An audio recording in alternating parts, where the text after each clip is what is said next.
All right, I still see you, but well, thank you, Carmen. Thank you for inviting me to Grinding in the Gig. My name is Francis.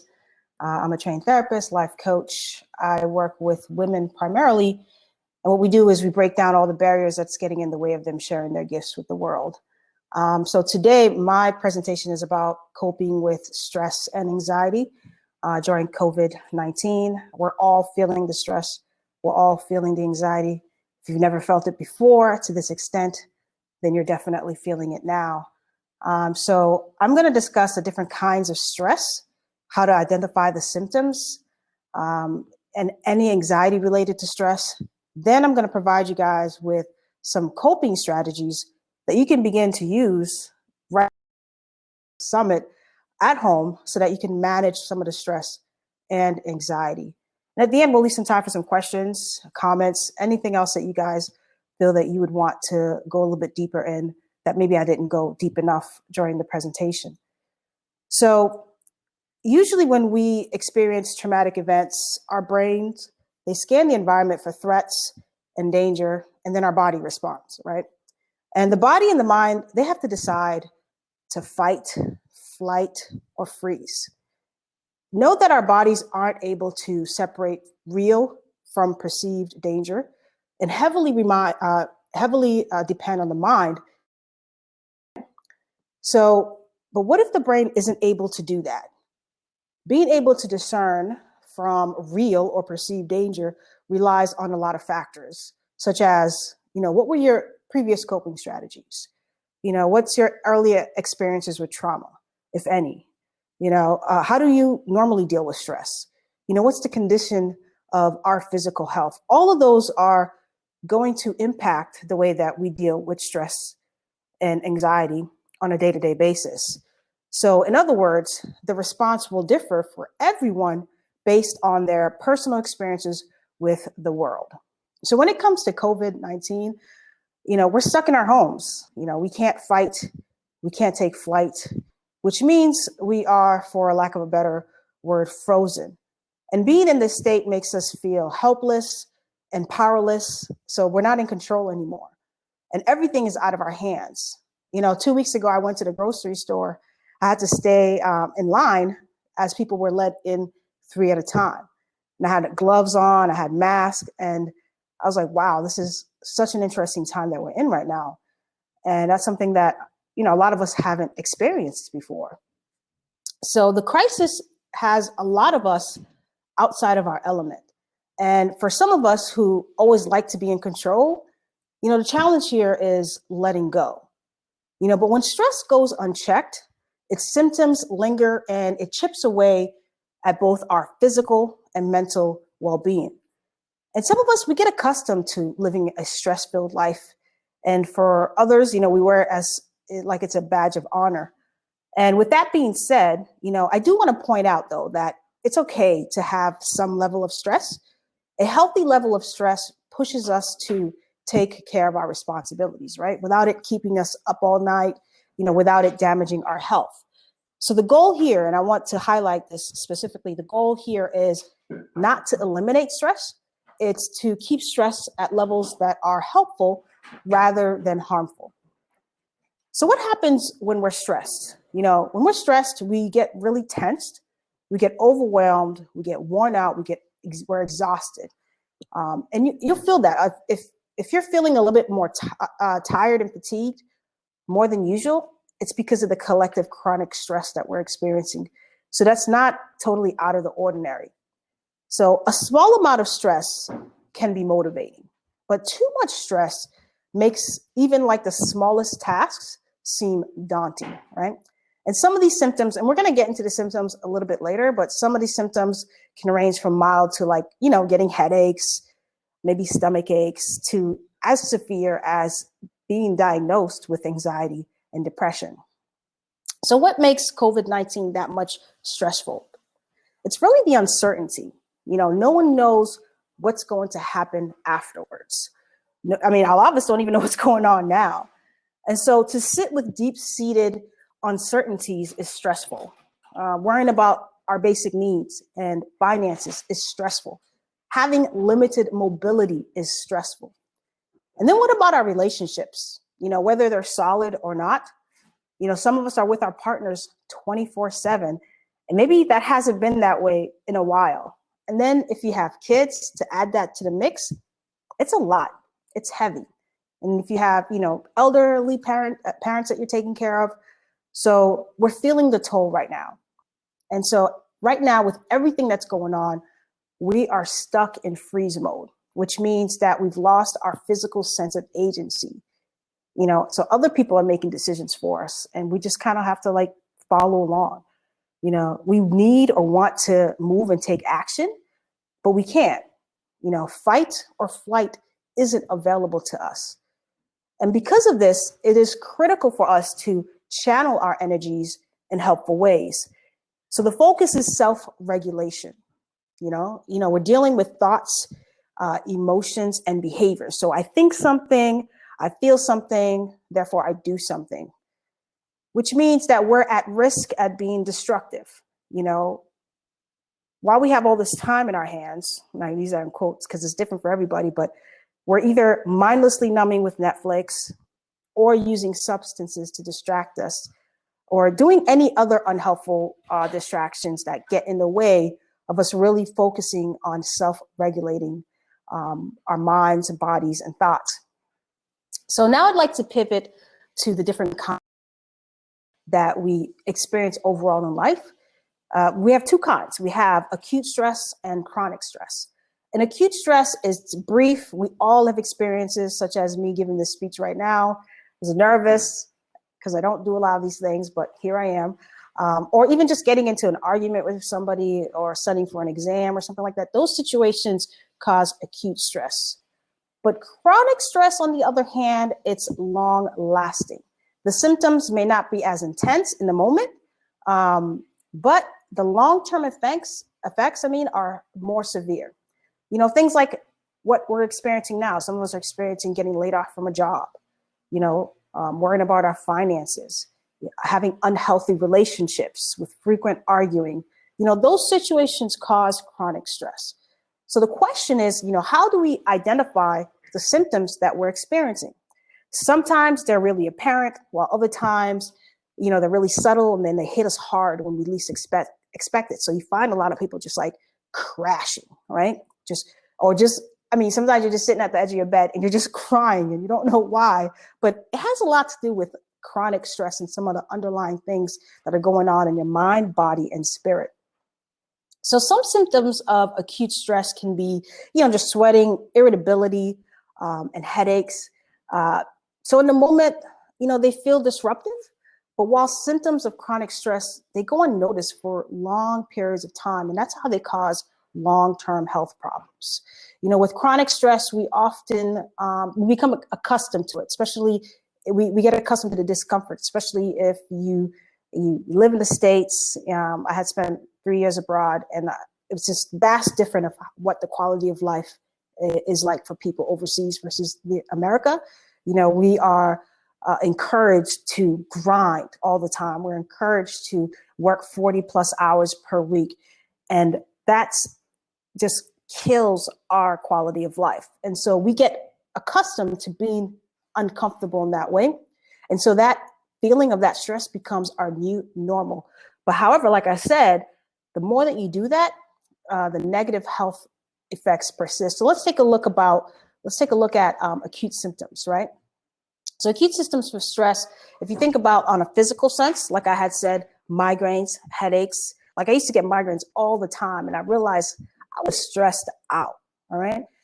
Maybe you have some back pain, maybe you have indigestion, fatigued. On the emotional and cognitive level, you find yourself a little bit more irritable, right? You're just snapping at folks and you don't know why. You're having a hard time concentrating, or your mood is just super unstable. On a behavioral level, maybe you find that your sleep is being disrupted more often. You're a little bit restless. Maybe you're procrastinating on things that you normally wouldn't procrastinate on. Maybe there's a bit of social withdrawal there. Whereas chronic stress, the symptoms, like I said, the consequences go a little bit deeper. That night where maybe you had difficulty sleeping turns into a sleep disorder, where you're diagnosed with insomnia. Maybe you have weakened immune systems. Sometimes people are like, wow, I'm just getting sick more often. That could be stress related. That could be chronic stress. Some people develop heart disease because of it. Some people develop, like I said, anxiety disorders and depression. And if you're having issues with like remembering things, that could be an underlying issue, could be chronic stress. Or if you find yourself engaging in substance abuse, that's another issue of chronic stress. So let's pivot. So when anxiety, if you think about like anxiety and stress, so when they persist, the end results could be debilitating anxiety. The more anxiety that we're experiencing, the more stress that we're experiencing.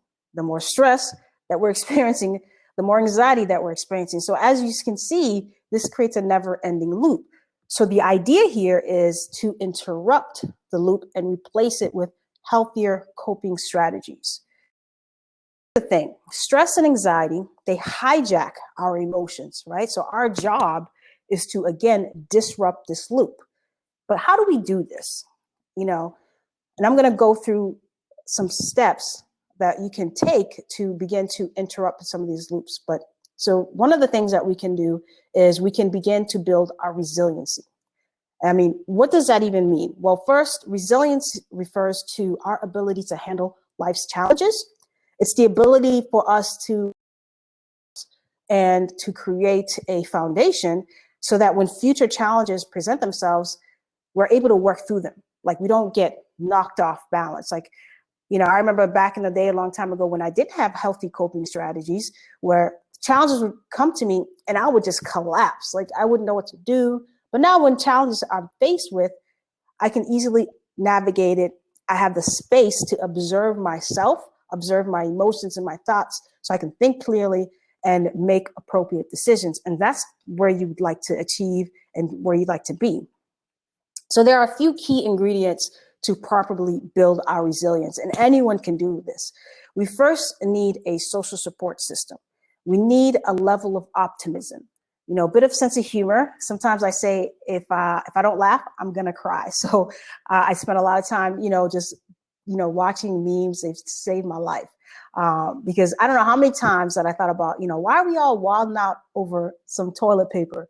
So the truth is the memes just kept my spirit up. Next, we need some sort of spirituality or faith or belief in something. Not everyone, believes in religion or spirituality in that sense, but you need some sort of foundation to lean against, whatever that is for you. And also, we need to increase our levels of sense of self-esteem, which means believing that we'll persevere, and also adaptability. The key thing about success is like how adaptable and flexible are you going to be when things change? And when you're more adaptable, you will be more likely to be able to get through whatever it is that you're struggling with. So, well, let's take a deep breath. I know that was a lot, and that's a lot of elements. That's a lot of things to kind of like focus on just to get you to a place of just relief for the moment. But it's things for us to keep at the top of our minds when we are developing our resilience. What I always encourage my clients to do is, in what micro capacity can we strengthen these areas in our lives? In other words, what small micro acts can we engage in? Because the goal is not to leap forward 100 steps. The goal is to focus on something tiny that feels doable, that if I do it often enough, that I can build the strength to do the bigger things. All right. So let's take a look at these elements. So we need to identify our social support system, like I had said.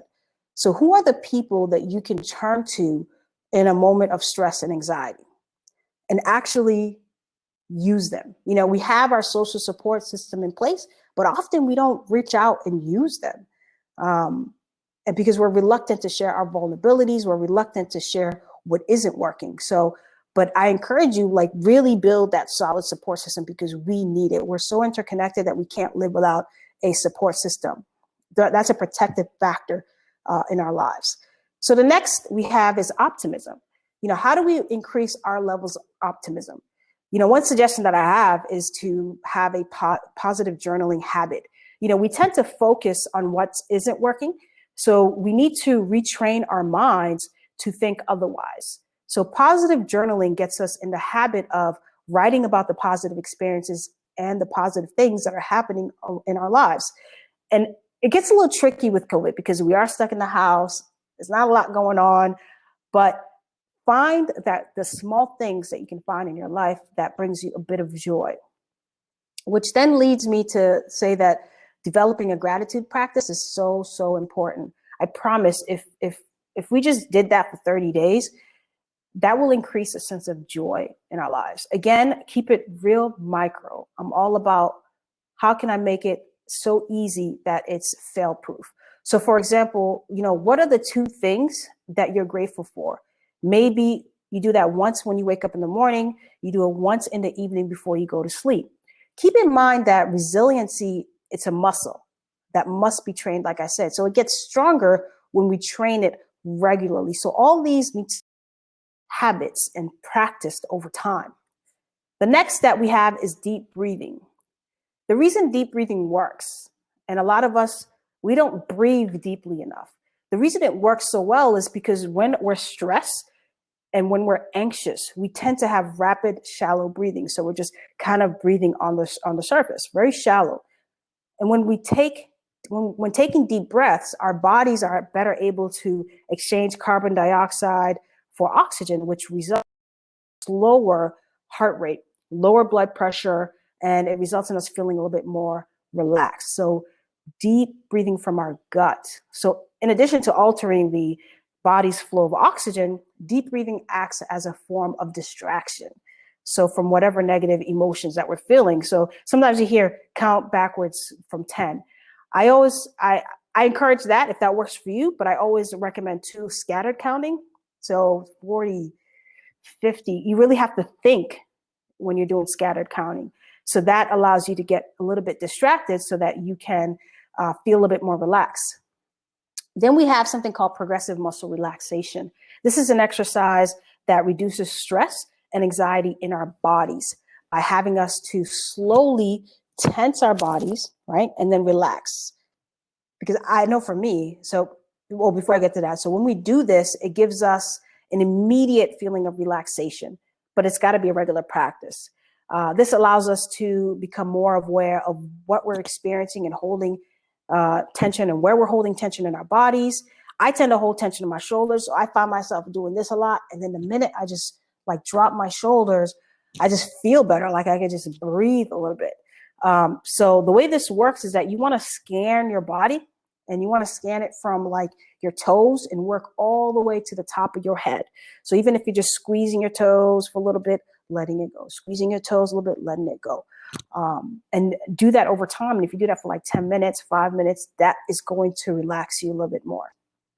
Another thing that I want to mention is auditing our time management. So, and this is something I had to do for myself recently. Sometimes we're experiencing stress because our time management is off. So we have too much time and too much time to do and too little time to do it. So when we have the appropriate time management skills, it reduces the mental burden of juggling tasks and increase the likelihood of us actually getting things done that's off our list. So that mental clutter, it gets really, really heavy. So it's a matter of just prioritizing, our tasks, using a to-do list. But my favorite, which is just breaking up larger tasks into smaller pieces, and just time blocking. I find that time blocking with a timer works really well.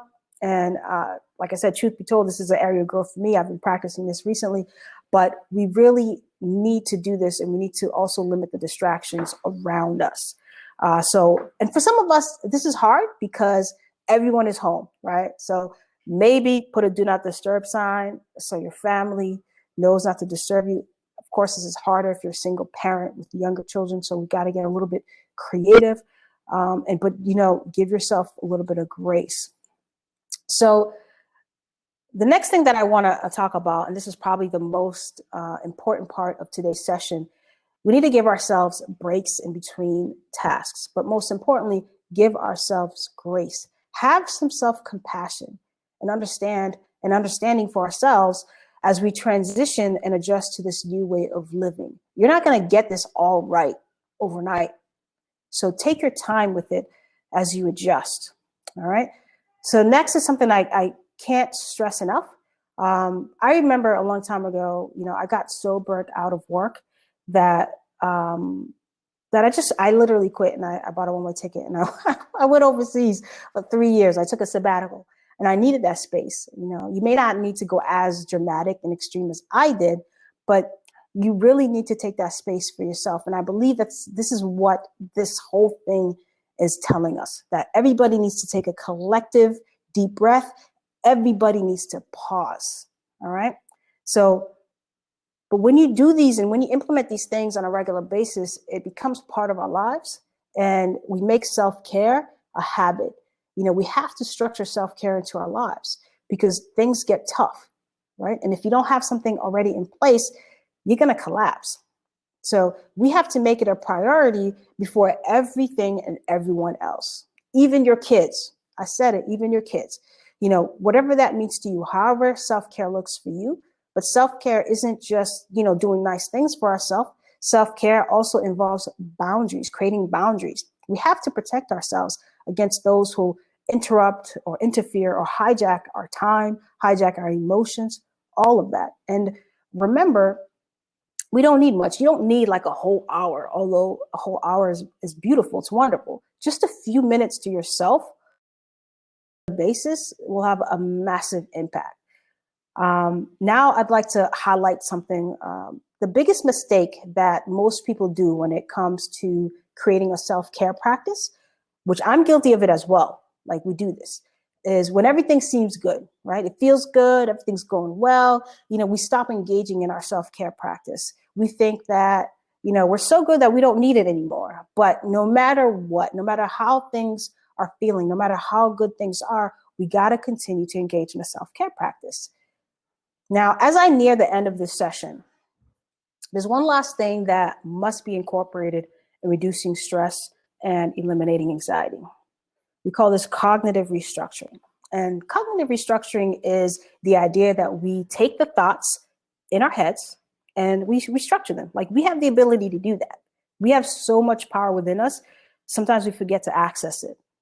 So stress is caused by our thoughts about a situation, not necessarily by the situation itself, no matter how devastating that situation might be, but it's really our thoughts and feelings about it. So for instance, two people can be in the exact situation, but they might have different levels of stress or no stress at all, just because of the way they think about it and how they approach it.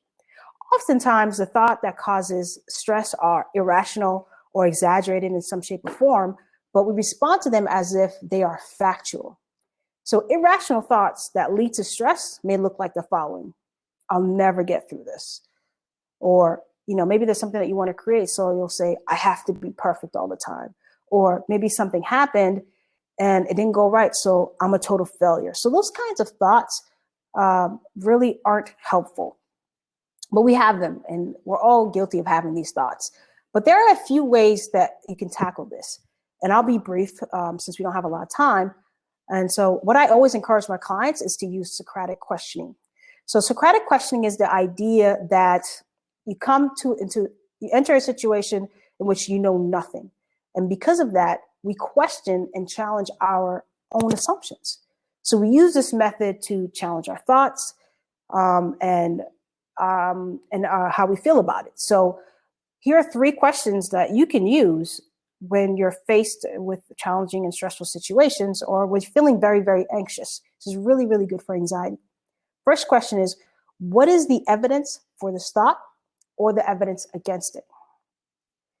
Question number 2, am I basing this thought on facts or on feelings?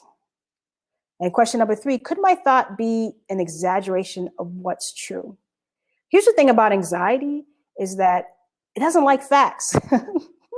The minute you start hitting anxiety with facts, it goes the other way. And then you start feeling a little bit better.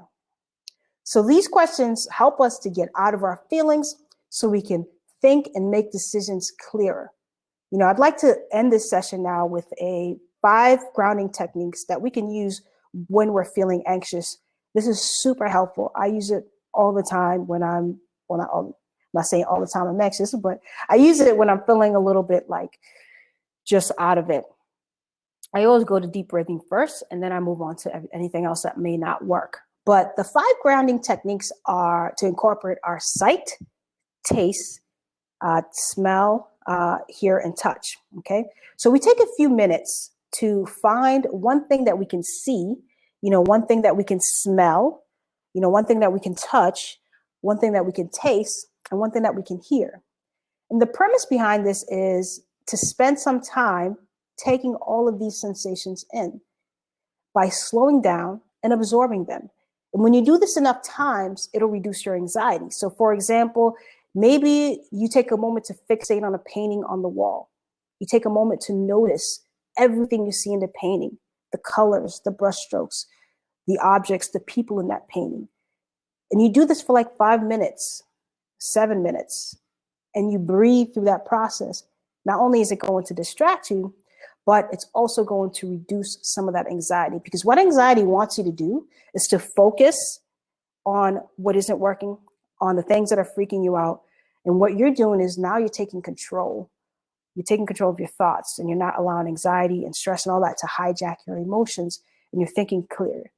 So that's all I have today. I hope this was really helpful, and I hope things that you could use as you move forward through this really, stressful and anxiety-filled time that we're in right now. So if anybody has, I'm happy to answer it, or if you just want me to go deeper in something else, I'm happy to do that as well. That's a great question. What happens when people don't like the facts? You don't have to like them. Most of the time, we won't like the facts. There's a level of acceptance. And this is where mindfulness comes in handy. I don't know if you, one of the things I encourage people is to have a mindfulness practice, because mindfulness helps you deal with the process of the things that you cannot control. The fact is, yes, people are losing their lives out there. The fact is, some of us, our finances are jacked up because of what's going on. But that is out of our control. What are the things that you can control? Those are the questions that you have to ask yourself. What's in my control and what's out of my control? Because if you're focusing on the things that are out of your control, you're literally going to drive yourself into a tailspin. So I encourage you to focus on only the things that you can control.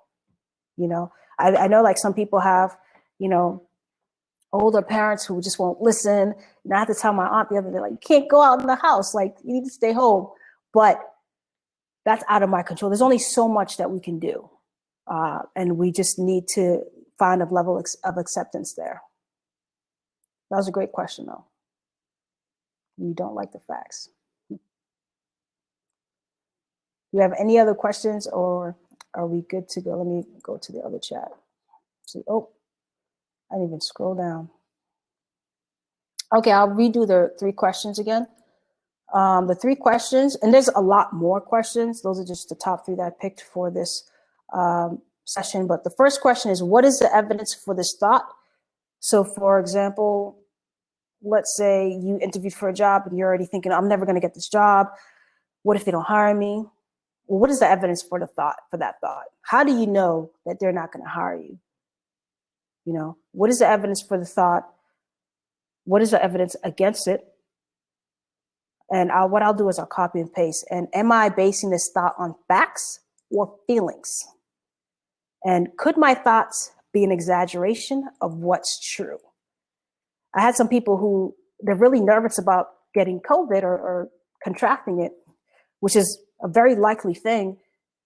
However, it's less likely if you're home being quarantined, right? So if you're home being quarantined and you're nervous about catching COVID, well, you're not necessarily going to contract it, right?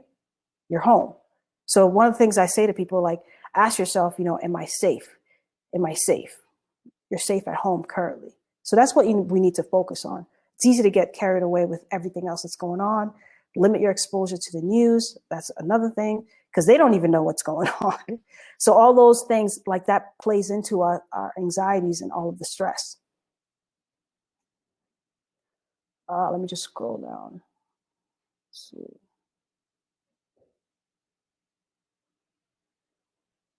You're very welcome.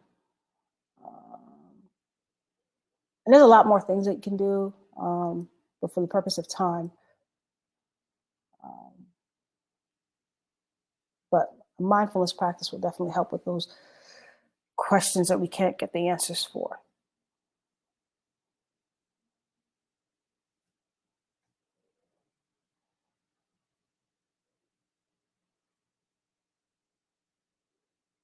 Let's see.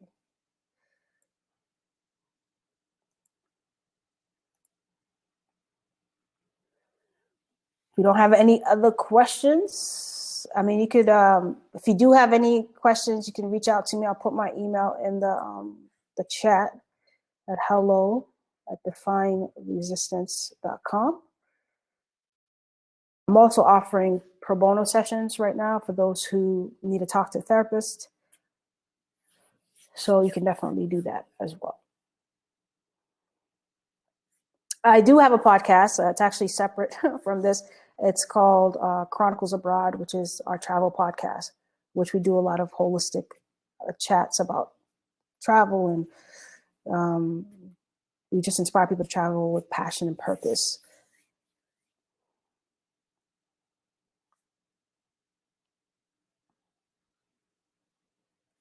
So I'll put that in the chat, Chronicles Abroad. I also have for therapists and healers, if there's therapists and healers watching as well, we have something called TAP. Because therapists are people too.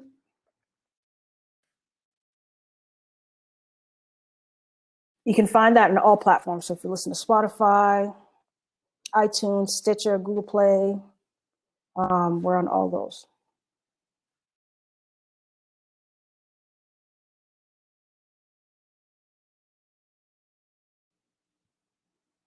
Let's see.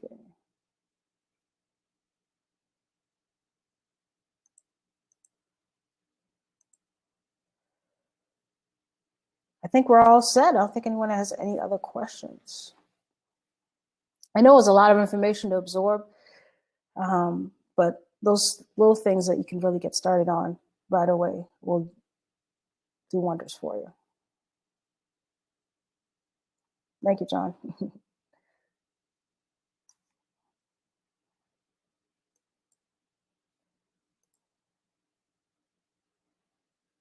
Thank you, Carmen, for inviting me. This was fun. I've never used this platform before, so this is super cool. But if anybody wants to reach out to me, my email address is in the chat. And I look forward to continuing the conversation offline.